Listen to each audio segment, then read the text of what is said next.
اگلے روز سماعت ہوئی اور اس نے کہا کہ مجھ پہ اللہ کا قہر نازل ہو. یہ پوچھا گیا کہ یہ جو آپ نے مال مقدمہ میں ڈنڈے دیے ہیں کہ یہ پاکستان تحریک انصاف کے لوگوں سے برآمد ہوئے, یہ ڈنڈے کب ملے؟ تو انہوں نے کہا تقریباً 30 دن کے بعد, 9 مئی کے 30 دن کے بعد ڈنڈے ملے. پوچھا گیا کہاں سے ملے؟ جواب دیا گیا گرین بینڈ سے. تو پوچھا گیا کیا لاہور میں کینٹ کے علاقے میں روزانہ صفائی ہوتی ہے؟ انہوں نے کہا جی روزانہ صفائی ہوتی ہے. پھر پوچھا گیا پھر بھی یہ تمام ڈنڈے جو تھے یہ وہاں پر موجود تھے 30 دن تک؟ جواب دیا گیا جی وہاں موجود تھے. یہ مقدمات ہیں, یعنی ہمارے سامنے ایسے مقدمات ہیں کہ شاہ محمود قریشی صاحب کراچی میں تھے اور وہ اس میں نامزد ہیں اور یہ چل رہا ہے. تو آپ لاہور کے مقدمات میں بھی آپ کو سزائیں ہوتی ہوئی نظر آئیں گی. پھر اگلی عدالتوں میں کیس جانا ہے. پاکستان تحریک انصاف کے وکلاء تک کہہ رہے ہیں کہ ہمیں اگلی عدالتوں میں انصاف کی امید نہیں ہے. دیکھیے کیا بنتا ہے. لاہور کا بھی ہمارے سامنے کچھ دیر میں فیصلہ آ جائے گا. اب بات جو کرنل صاحب اور ان کی بیٹی گاڑی میں سوار تھے اور ڈی ایچ اے فیز 5, یہ راولپنڈی اسلام آباد کا ڈی ایچ اے ہے, وہاں پر وہ گاڑی سمیت ڈوب گئے, لاپتہ ہو گئے. ان کی اب اس وقت حالت کیا ہے؟ ان کو بچانے کے لیے ہم نے آپریشن دیکھا, ہمیں تازہ ترین اپڈیٹس معلوم نہیں ہیں. میں ایک چیز دیکھ رہا تھا کہ ان کی گاڑی جو ہے, جب میں نے آپ کو گزشتہ ویڈیو میں فوٹیج بھی دکھائی, ذرا اونچے ایریا میں بہ رہی تھی. پھر وہ گاڑی گرتے ہوئے پانی میں ذرا اور نیچی طرف آ گئی اور پھر اس کے بعد بہتی ہوئی نکلی اور گاڑی سے ایک ہاتھ ہلا کے کوئی مدد کے لیے پکار رہا تھا. تو وہ سچویشن تھی ہمارے سامنے. اس سچویشن میں بزرگ کرنل صاحب ہیں, ان کی وائٹ داڑھی بزرگ سے ہیں, وہ اور ان کی بیٹی اس گاڑی میں تھے. کچھ نہیں پتا چلا. ریسکیو آپریشن ہم نے بڑے پیمانے پر دیکھا, which is a wonderful thing. Army helicopter بھی ہم نے دیکھا جو اس جگہ امدادی سرگرمیوں میں استعمال ہو رہا تھا. سوال یہ ہو رہا ہے کہ سوات میں 18 کے قریب افراد تھے اس چٹان کے اوپر اور 1.5 گھنٹہ موجود تھا ان کے پاس, 1.5 گھنٹہ. تو وہاں پر وہ ہیلی کاپٹر کیوں نہیں گیا اور جانا چاہیے تھا؟ میں نے آپ کو تب بھی بتایا تھا کہ سوال غلط ہے, اس لیے کہ وہاں پر کلاؤڈ برسٹ کے بعد بارش تھی. کلاؤڈ برسٹ کے بعد سی بی رینز کہتے, ان میں فلائی نہیں کیا جاتا, تو نہیں کیا جا سکتا تھا.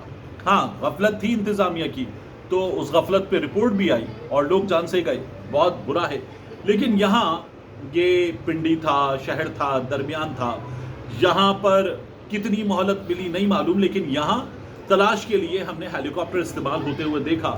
وہاں پر بھی ہونا چاہیے تھا. لوگ یہ سوال کر رہے ہیں, مگر میں آپ سے عرض کروں کہ یہ سوال غلط ہے, لیکن انسانی جان بچانے کی بھرپور کوشش ہونی چاہیے تھی, جو خیبر پختونخوا میں نظر نہیں آئی. لوگ پوچھ رہے ہیں کہ یہ چونکہ کرنل تھے اور پنڈی ہے تو اس لیے یہاں پر یہ تمام وسائل بروئے کار لائے جا رہے ہیں بچانے کے لیے. اور میں نے آپ سے عرض کیا تھا کہ ہمارے ہاں اس بارے میں سوچنے کی ضرورت ہے کہ لوگ ان کے ڈوب جانے پر جس طرح کا رد عمل ظاہر کر رہے تھے, وہ رد عمل یہ بتاتا ہے کہ ہمیں اپنی پالیسیز پر اور غور کرنے کی ضرورت ہے, ان میں چینج لانے کی ضرورت ہے.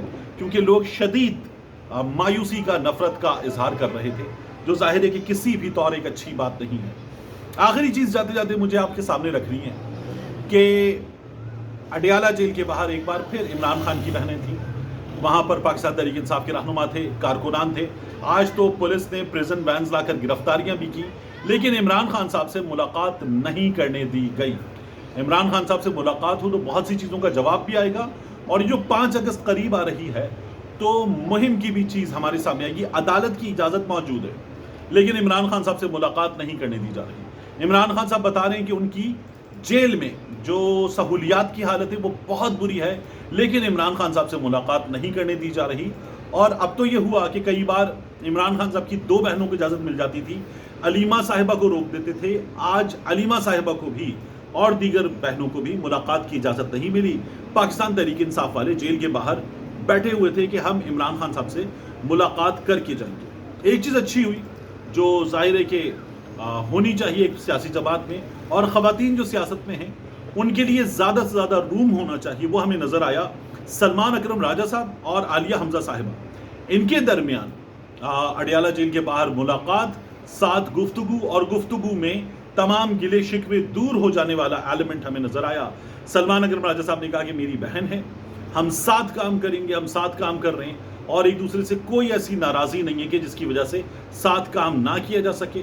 عالیہ حمزہ صاحبہ نے بھی بتایا کہ آج نہیں ہم اس سے پہلے بھی ساتھ کام کر چکے ہیں اور گزشتہ روز بھی ہم تمام کے تمام لوگ ساتھ تھے، اور ہم اپنی تحریک کے لیے جو عمران خان اور دیگر قیدیوں کی رہائی کی تحریک ہے اس کے لیے مل کر کام کریں گے۔